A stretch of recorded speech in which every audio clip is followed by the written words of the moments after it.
입보살행론 제7장 정진바람일.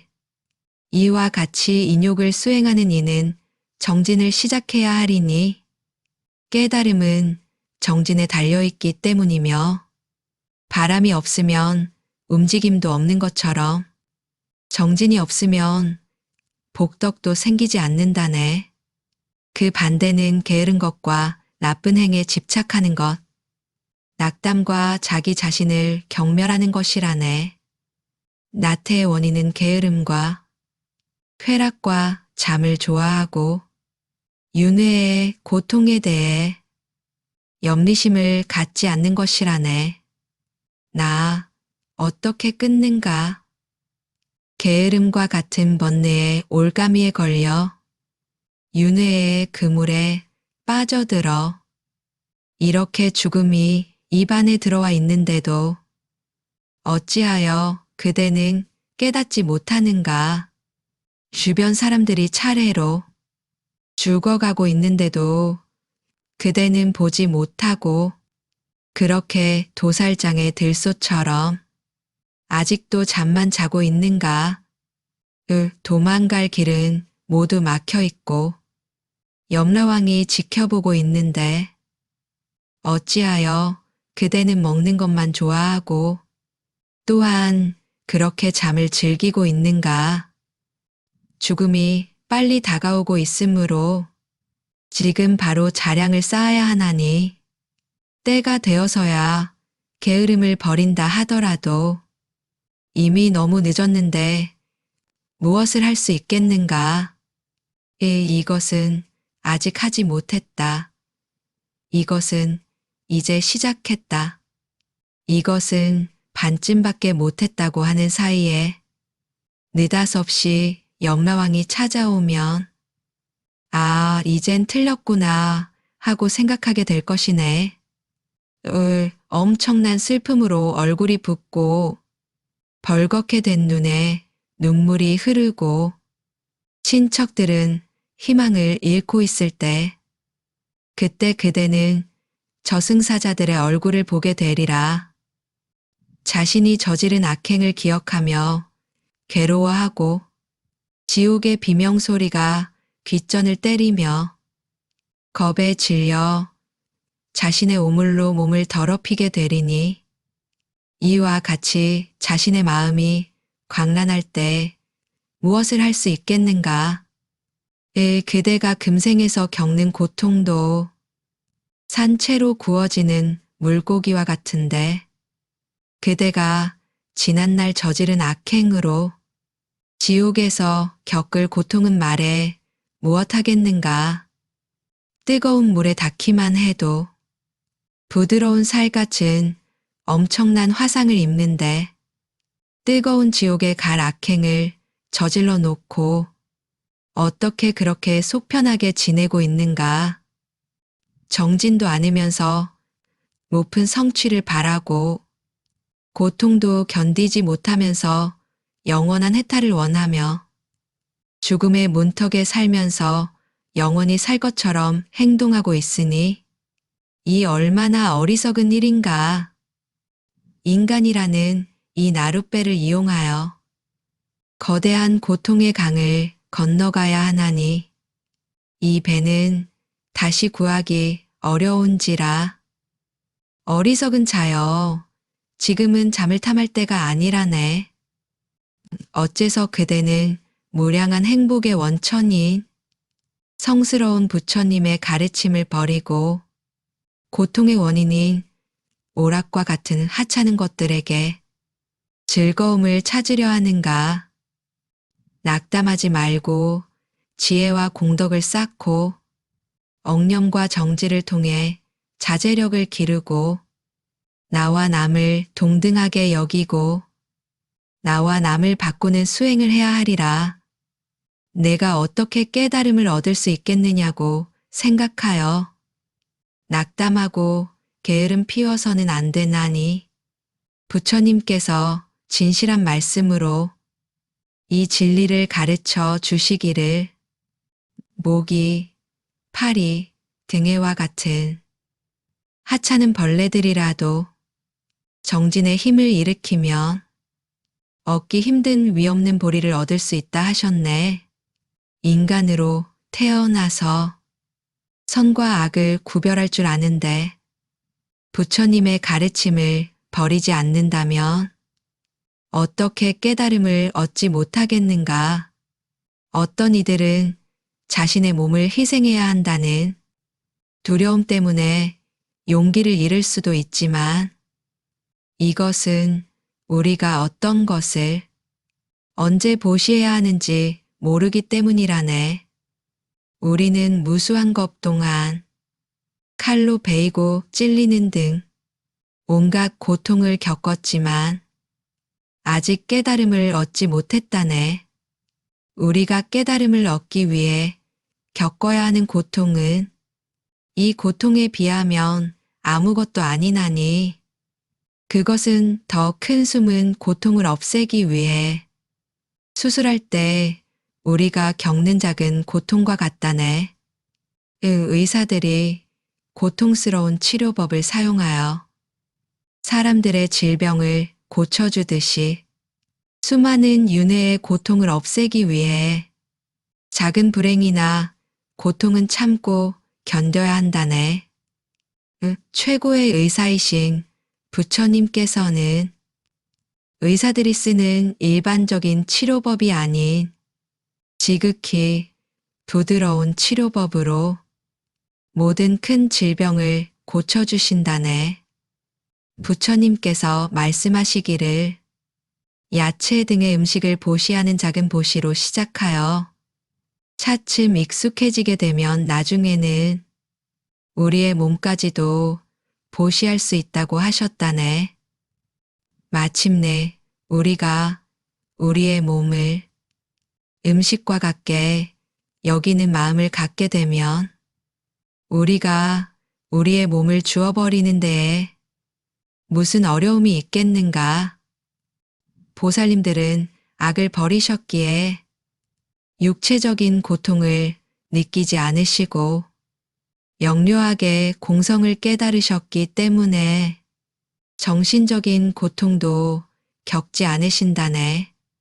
복덕에 의해 몸이 안락하고 지혜에 의해 마음이 행복하신 자비를 가진 보살님들이 윤회 속에 머문들 무슨 고통을 느끼시겠는가? 이 보살님들은 보리심의 힘 때문에 과거의 모든 악업을 정화하셨고 바다와 같은 복덕과 지혜를 쌓으셨기 때문에 성문들보다 더 높으시다네. 그러므로 절망과 피로를 쫓아주는 보리심이라는 수레를 타고 이렇게 기쁨에서 기쁨으로 나아가시는 분들을 마음에 잘 새긴다면 누군들 낙담하겠는가? 중생들을 위해 정진하는데 도움이 되는 네 가지 힘은 열망과 자신감, 기쁨과 버림이나니 열망은 선업의 이익에 대해 명상하고 윤회의 고통을 두려워하는 마음에서 생긴다네. 정진에 반대되는 모든 것을 극복하고 열망과 자신감, 기쁨과 버림으로 정진을 더욱더 늘리기 위해 우리는 계속해서 노력해야 한다네. 나와 남의 무량한 악업을 내 스스로 정화하기로 하였으니 언제나 이 모든 악업을 다 정화하도록 겁이 바다가 닿을 때까지 노력하리라.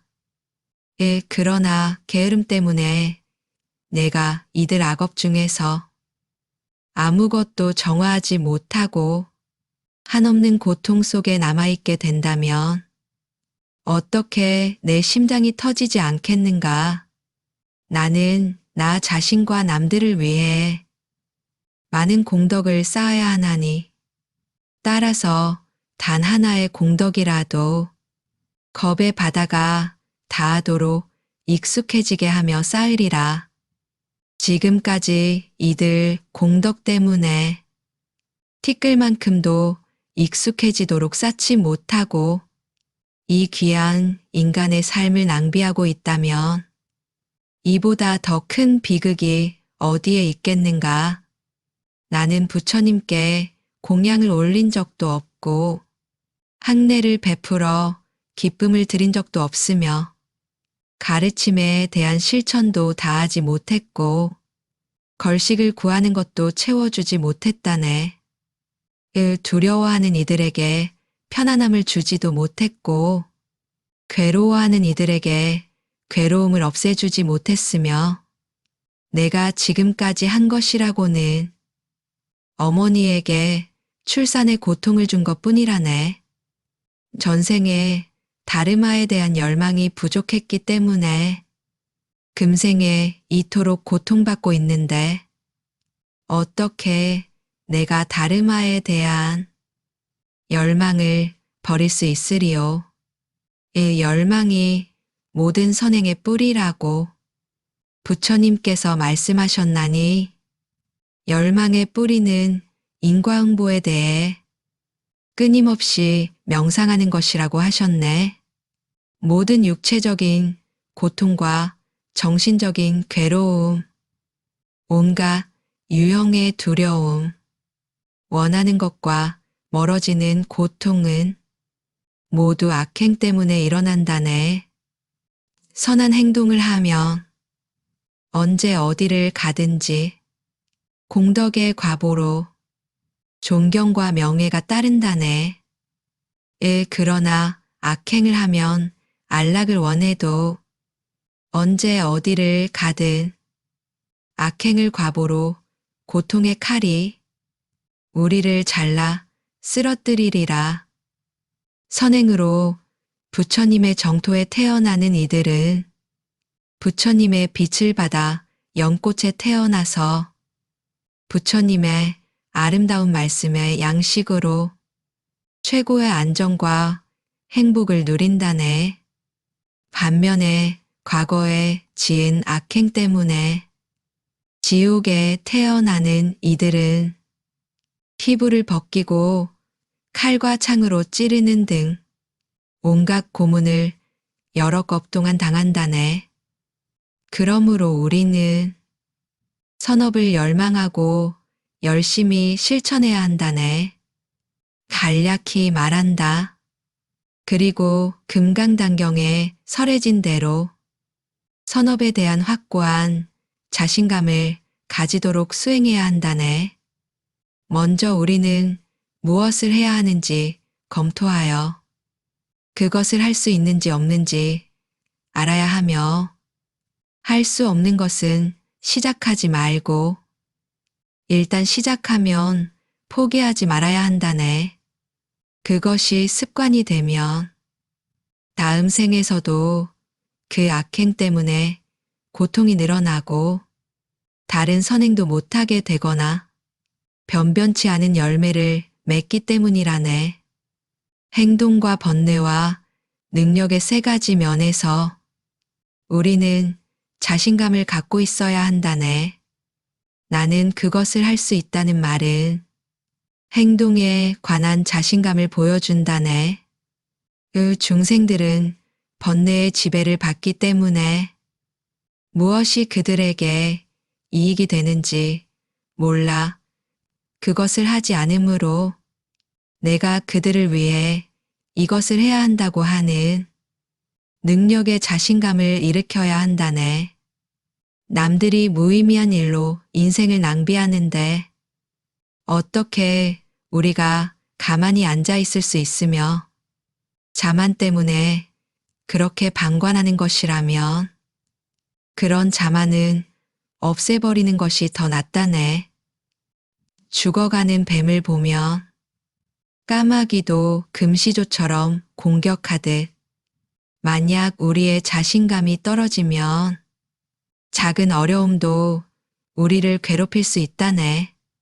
자신감을 잃고 정진하지 않으면 우리는 쉽게 어려움을 겪게 되지만 자신감을 가지고 정진하면 우리는 어떤 장애도 극복할 수 있다네. 그러므로 확고부동한 마음으로 우리는 어려움을 이겨내야 하나니 자신은 계를 범하고 지키지도 못하면서 삼계를 조복받으려 하면 웃음거리만 될 것이네. 우리는 모든 것을 정복하고 어떤 것에도 정복당해서는 안 되나니 위대한 정복자는 부처님의 후예답게 우리는 언제나 자신감을 가져야 한다네. 자만의 지배 밑에 놓여 있는 이들은 번뇌의 지배 밑에 놓여 있는 것이니 그런 사람은 자만이란 번뇌에 굴복했으나 자신감이 있는 사람은 그렇지 않다네. 마음이 암안으로 부풀어 오른 사람들은 악도에 태어나나니 이들은 나중에 인간으로 태어나더라도 노예가 되어 남들의 음식을 먹게 된다네. 이들은 어리석고 보기 흉하고 힘이 없어. 어딜 가나 사람들에게 멸시당하나니 암안으로 가득 찬 잘난 척하는 사람들 누가 이들보다 더 불쌍하겠는가? 자신감을 개발하여 암안이라는 것을 정복하는 이들은 진정한 승리자이고 영웅이니 암안과 같은 번뇌를 정복하면 중생들에게 행복과 깨달음의 열매를 줄 수 있다네. 수많은 번뇌 가운데 서 있더라도 여러 가지 방법으로 싸우면서 여우떼 가운데 서 있는 사자처럼 번뇌의 떼에게 굴복하지 말아야 한다네. 신체적으로 해를 입을 위험한 상황을 만나면 사람들이 자신의 눈을 보호하듯이 정신적으로 해를 입을 번뇌를 만나면 우리는 우리의 마음을 보호해야 한다네. 나는 불에 타서 죽게 되거나 머리가 잘려나가는 한이 있더라도 결코 번뇌라는 적에게 굽실거리며 복종하지 않으리라. 더불어 일체 모든 상황에서도 이치에 맞지 않은 일은 하지 않으리라. 우리는 기쁨을 얻기 위해 어떤 일을 하지만 기쁨을 얻으리라는 보장은 없다네. 그러나 그 일에 열정을 가지게 되면 그 일이 싫지 않고 즐거워지게 된다네. 결과가 행복일지 고통일지 몰라도 중생들은 자신들의 행복을 위해 노력하지만 불법 수행의 결과는 행복이 확실한데 어째서 우리가 행복을 얻지 못하겠는가? 욕망의 대상은 칼날에 발린 꿀처럼 진정한 행복을 주지 못하지만 불법 수행으로 쌓은 공덕은 영원한 행복을 가져온다네. 한낮의 더위에 지친 코끼리가 시원한 물속에 뛰어들듯이 번뇌의 불길에 지친 우리도 수행의 물에 뛰어들어야 한다네. 힘이 다했을 때는 하던 수행을 잠시 중단했다가 나중에 다시 하고 잘 끝낸 수행은 내버려 두고 다른 수행으로 넘어가는 게 좋으리라. 노련한 병사가 옛 싸움터에서 적의 칼을 피하듯 번뇌의 칼을 피하고 방편으로 극복해야 한다네. 병사가 싸우다가 칼을 떨어뜨리면 적의 공격이 두려워 재빨리 다시 잡듯 억념이란 칼을 놓치면 지옥의 고통을 생각해 재빨리 다시 잡아야 한다네. 독이 일단 혈관에 도달하면 온몸에 퍼지듯이 번뇌도 기회를 잡으면 온 마음에 퍼진다네. 한 방울이라도 떨어뜨리면 죽인다고 칼을 들고 위협하는 사람 앞에서 기름이 가득 찬 항아리를 옮기는 사람처럼 수행자는 언제나 그렇게 집중해야 한다네. 뱀이 무릎에 기어오르면 우리가 펄쩍 뛰어 일어나듯 졸음과 게으름이 찾아오면 우리는 즉시 물리쳐야 한다네. 번뇌와 같은 허물이 일어날 때마다 호되게 자신을 꾸짖고 다시는 그런 일이 일어나지 않도록 몇 번이고 숙고하고 다짐해야 한다네. 이런 식으로 언제 어디서나 억념을 익히면 익숙해지게 되는 것처럼 이 원인으로 스승과의 만남과 바른 수행으로 구해야 한다네. 모든 수행을 할 힘이 있는지 확실히 하기 위해 시작하기 전에 불방일에 관한 가르침을 상기하여 몸과 마음이 유연하게 수행에 임해야 된다네. 솜털이 바람의 힘을 받아 이리저리 움직이듯 정진하는 기쁨의 활력을 받으면 우리는 모든 것을 성취할 수 있다네.